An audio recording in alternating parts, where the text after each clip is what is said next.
నా పేరు కొండం అశోక్ రెడ్డి, గ్రామం కాచారం, మండలం యాదగిరిగుట్ట, జిల్లా భువనగిరి యాదాద్రి, కాన్స్టిట్యూషన్ ఆలేరు. మా ఎమ్మెల్యే బీర్లా ఐలయ్య గారు, ఎంపీ కిరణ్ కుమార్ రెడ్డి గారు, భువనగిరి ఎంపీ, కాన్స్టిట్యూషన్ ఆలేరు నియోజకవర్గం. నేను నా జీవితం మొదట నేను ఎమ్మెల్యే పార్టీ జనశక్తి పార్టీగా జిల్లా కమిటీ సభ్యునిగా పనిచేసిన. అలాంటి పార్టీ నుంచి తర్వాత మా ఏరియాలో కొద్దిగా గ్రూప్ తగాదాలు ఎక్కువయ్యి పరిస్థితులు బాగాలేకుంటే అప్పుడు కాంగ్రెస్లో పోయినా. కాంగ్రెస్లో ఓ 10-15 సంవత్సరాలు మార్కెట్ డైరెక్టర్గా, సింగిల్ విండో డైరెక్టర్గా పనిచేసిన. తర్వాత సర్పంచ్ కూడా మాకు ఉమెన్ జనరల్ అవకాశం వచ్చింది. వస్తే మా సతీమణి కొండవర్ణ సర్పంచ్గా పెట్టి గెలిపించుకుని చేసినాం.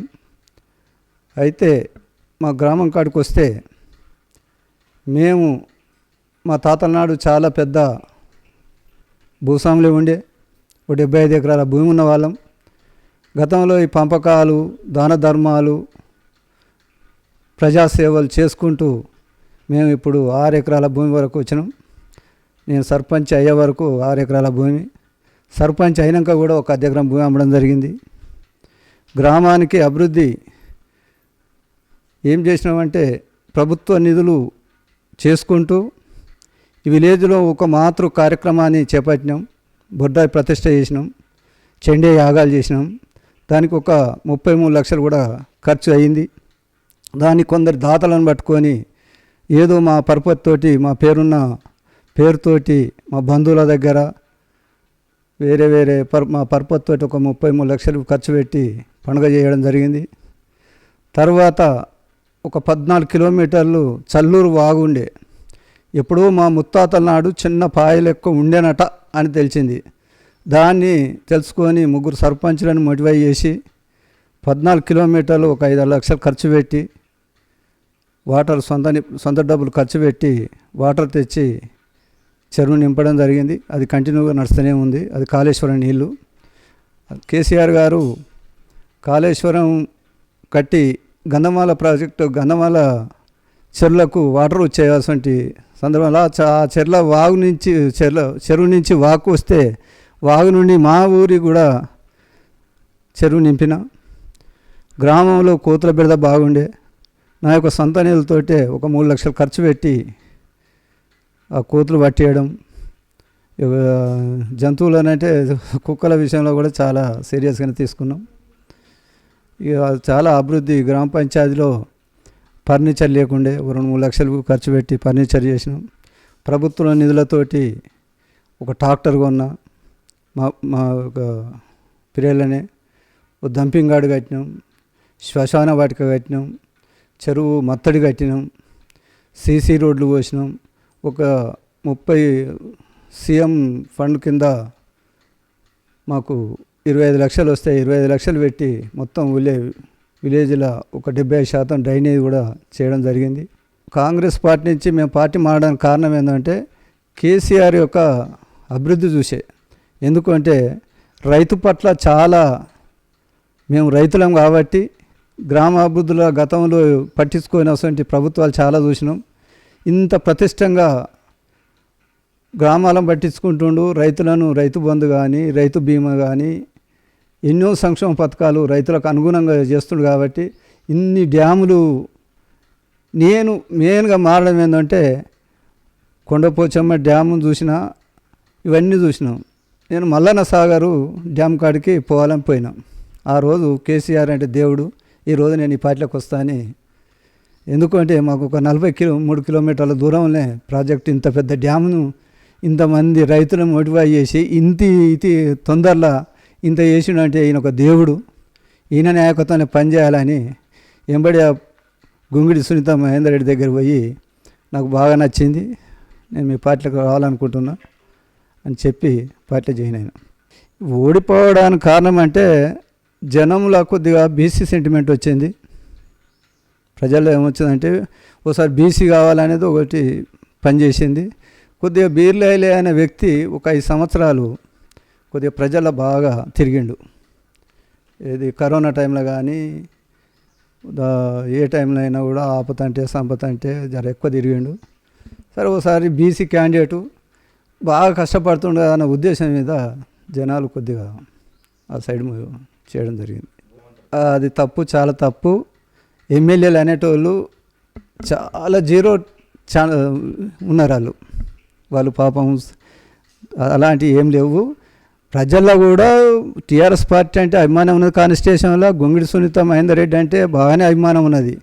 కేవలం ఏమొచ్చిందంటే బీసీ సెంటిమెంట్ మీద కొద్దిగా కేసీఆర్ గారు కూడా అనుకోకుండా పోతుండు, ఎమ్మెల్యేలను పట్టించుకుంటలేడు అనేది ప్రజలకు కొంచెం అహంకారం అని దాన్ని అది చేసుకొని, కానీ గొంగిడి సునీత గారికి అప్పుడు పడ్డ ఓట్లే పడ్డాయి, చీలిక కాలే.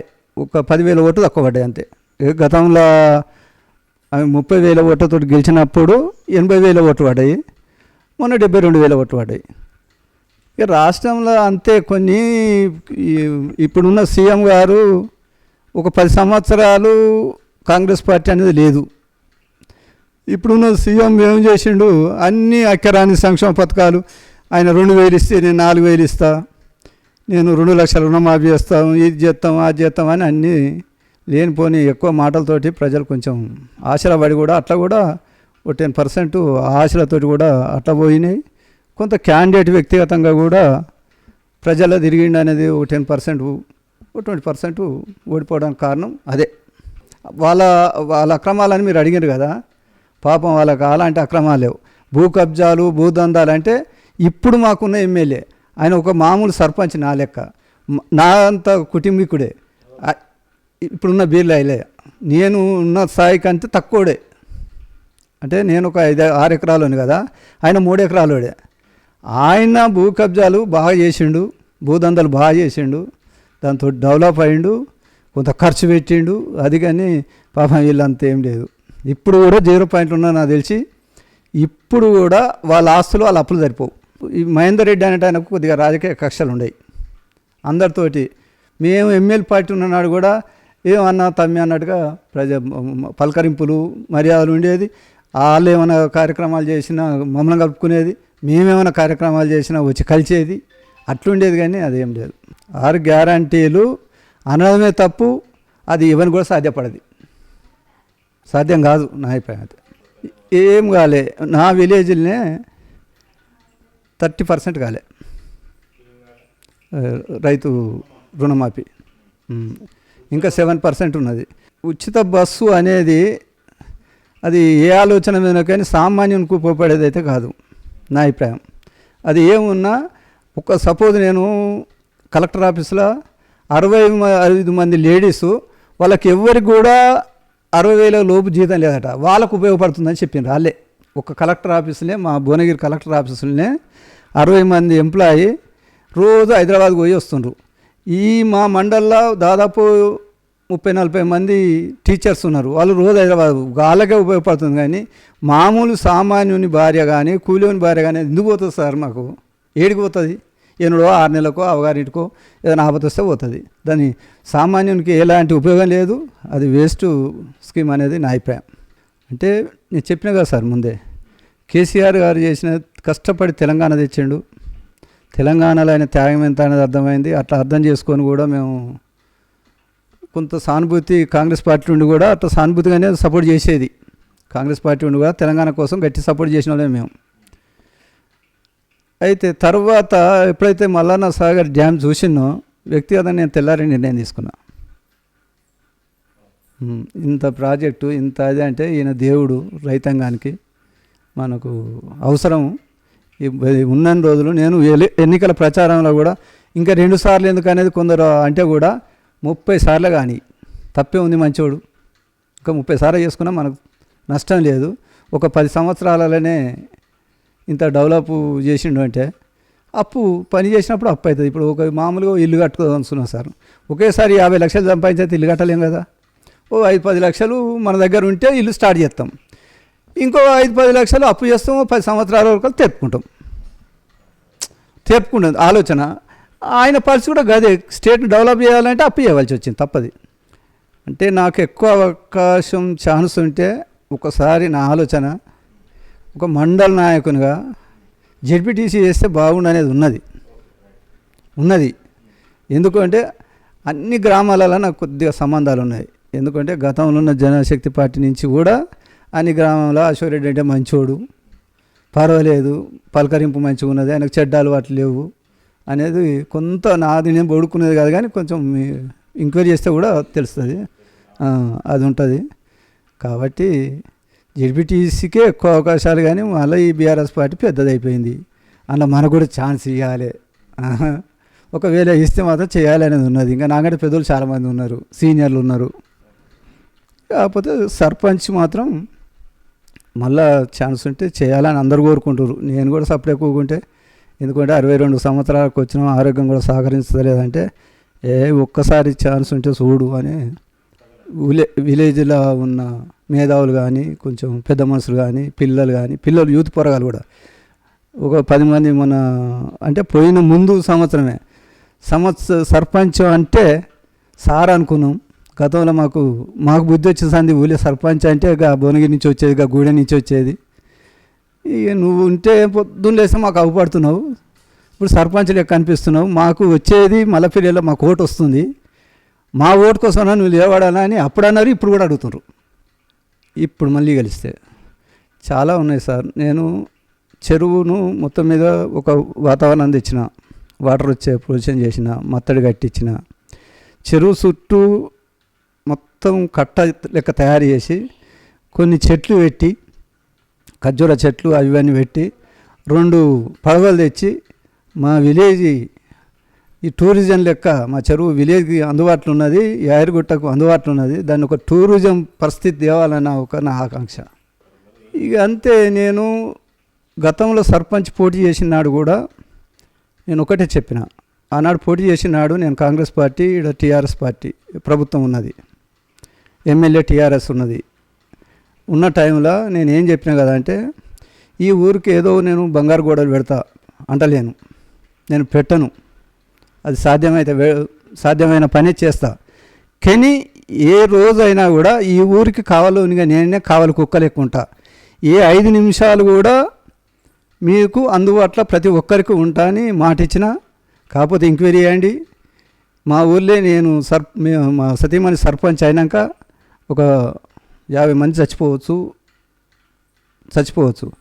ప్రతి ఒక్క సాగుకు ఒక దండ తీసుకొని పోయి, నా దగ్గర ఉన్నా లేకున్నా పేదోడైతే ఒక 5,000 రూపాయలు తీసుకొని పోయి జీవోయినప్పటి నుంచి స్టార్ట్ చేస్తే కార్యక్రమం చుట్టాలు కూడా ఇంట్లో పోయేదానికి కూడా నేను పోకుండా నా సొంత డబ్బులు ఖర్చు పెట్టుకుంటా, పేదోడైతే సొంత డబ్బులు ఆడ నిలబడి అట్లా పని చేసిన. అది ప్రతి ఒక్కరిని ఎంక్వైరీ చేయండి, నాకు శత్రువుని కూడా చేయండి, అది తెలుసుకోండి. అట్లా చేసినాం, కావాలి కుక్క లెక్క పని చేసిన. ఆ మాట నిరూపించుకున్నావు కాబట్టి ఇంకా నువ్వు చెప్పిన దానికంటే ఎక్కువ చేసినావు అన్న ఉద్దేశంలో ప్రజలు కూడా తప్పకుండా మామూలుగా ఆశీర్వాదిస్తారు. మళ్ళా అందులో ఉమెన్గా మా మేడం గారు కూడా ప్రజలకు అతి సొంతంగా ఉంటుంది.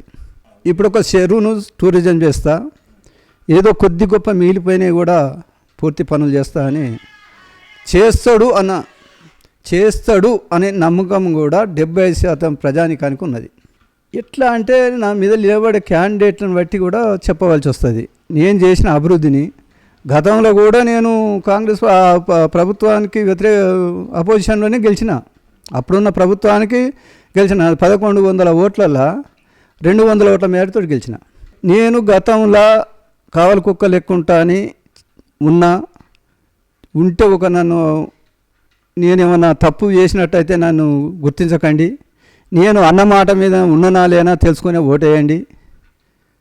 నేను ఒకవేళ ఆనాడు చెప్పిన దానికంటే రెట్టింపు పనులు చూపించిన, ఆర్థికంగా నా దగ్గర లేకున్నా నా చుట్టాలను నన్ను వేరే రిజిస్టర్ కాపిన బట్టు ఒక 50 లక్షల రూపాయలు ఊరుకు డెవలప్మెంటు చేసిన. నేను మాత్రం అనా పైసా ఇంటికైతే తినలే, ఇంట్లోకి వెళ్ళి తీసుకుపోయి పెట్టలే, ఆడికాడికి అడ్జస్ట్ చేసిన.